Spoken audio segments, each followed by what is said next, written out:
Hello friends. तो हम बात कर रहे हैं series of questions in general studies economics. We are taking it from 1970s onwards.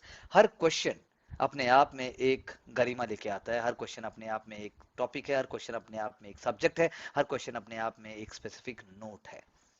So the goal is, what you can do is that you can take the answer from here, take the question from here, I mean to say, try to write your own answer and then try to evaluate on your own। अपनी performance को खुद जज कीजिए। Please do share, like and subscribe our channel, and also do get back to us for different kind of awesome smart courses according to customized need. We have been doing this from more than a decade in a very smart manner and also providing changes in the lives of students to get success. So without speaking more, let's get back to the question कि पूछ क्या रहा है।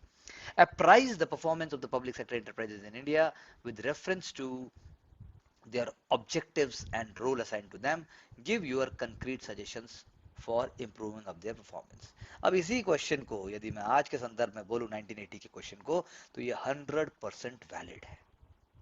1980 में ना तो कोई market economy थी इस तरीके की, ना कोई लिबरलाइजेशन था, ना कोई प्राइवेटाइजेशन था, ना कोई स्ट्रक्चरल रिफॉर्म्स थे। उस समय भी पूछा जा रहा है कि अप्राइज कीजिए परफॉर्मेंस को। So it is starting wonderfully. We can see over here कि पीएससीज का हमने डिवीजन बता दिया, owned fully, owned partially, controlled.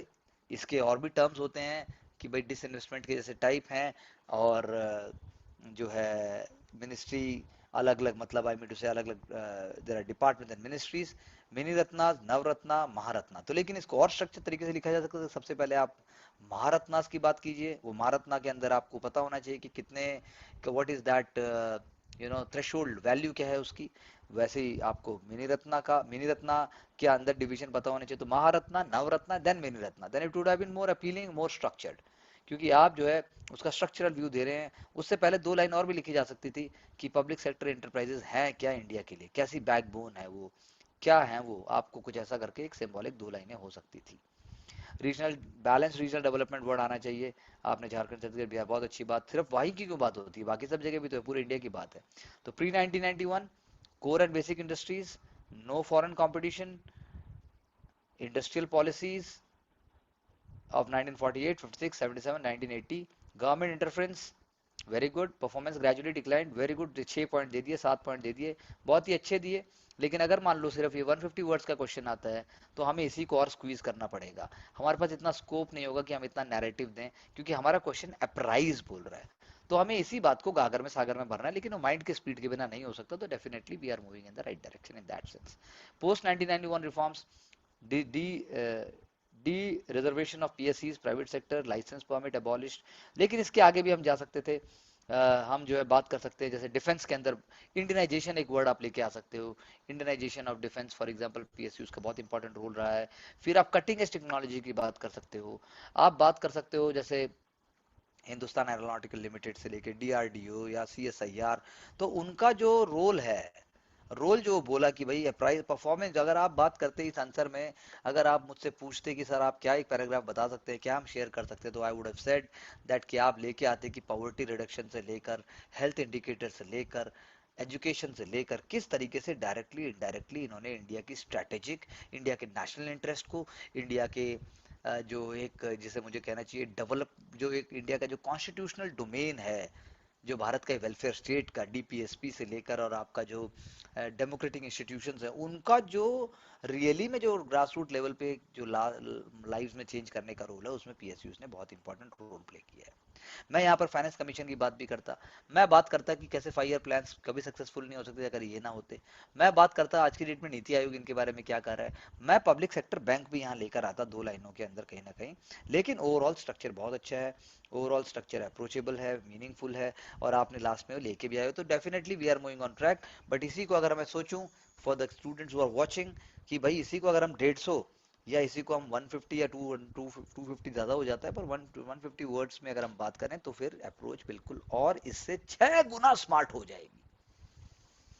ये अभी बुलेट ट्रेन है, लेकिन हमें रॉकेट की स्पीड चाहिए, बस यही फर्क है।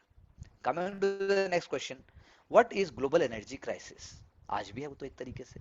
What is impact on India having regard to our situation, environment, resources problem, what would be the profile of an appropriate energy policy for India? Examine critically the available alternate options. तो यानी कि पहला half of the question is demanding कि आपकी पूरी understanding general studies paper 3 आज की date में जो है, जो इकोनॉमिक पॉलिसी और नेशनल सिक्योरिटी की, जो इंडियन एनर्जी सिक्योरिटी की बात करता है, सारा यहाँ लेके आना है।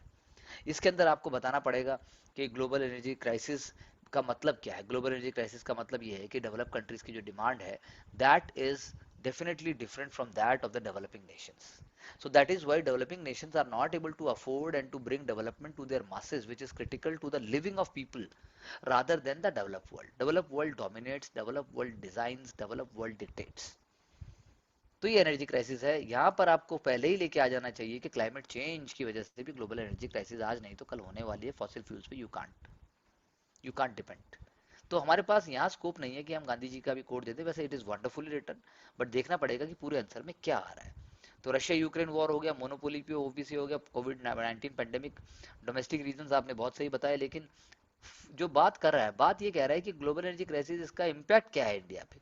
इसका इम्पैक्ट की जब आप बात करोगे कि widening of current account deficit है, रिडक्शन ऑफ फॉरेस्ट रिजर्व है, इंपोर्टेड इन्फ्लेशन है, और इसके अंदर परचेजिंग पावर पैरिटी आदमी की कम हो जाती है, और साथ साथ में जो है स्लो डाउन हो गया ग्रोथ में। ये बात आपने बिल्कुल सही की।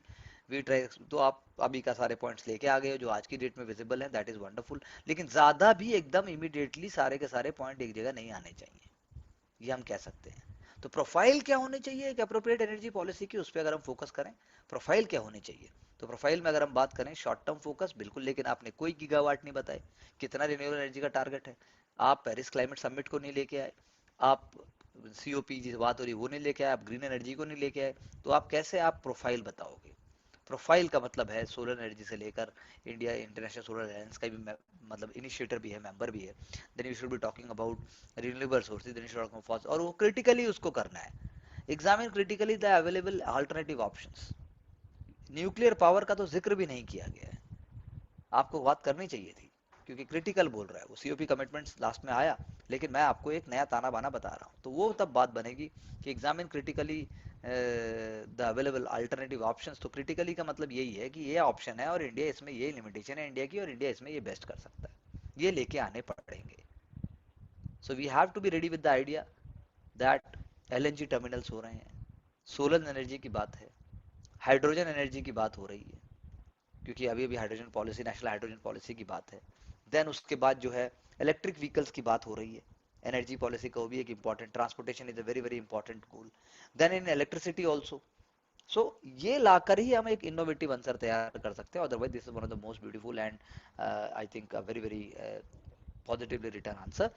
तो इसी दिशा में आप और आंसर्स लिखिए और देखिए, और उसके बाद जो है आप खुद को इवेलुएट कीजिए, तभी तभी बात बनेगी। वरना टॉपर जब हम बन जाते हैं या हम कहते हैं भैया आपने क्या किया, भैया हमने तो जो है नोट्स बनाए, हमने उनको रिवाइज किया, मेरा हो गया, और आपने क्या किया, और तो माता पिता का आशीर्वाद, और आपने क्या किया, मैंने तो ये पढ़ लिया और मेरा हो गया। तो अब ये बात बोली शायद यही जाता है, लेकिन शायद ऐसा होता नहीं है।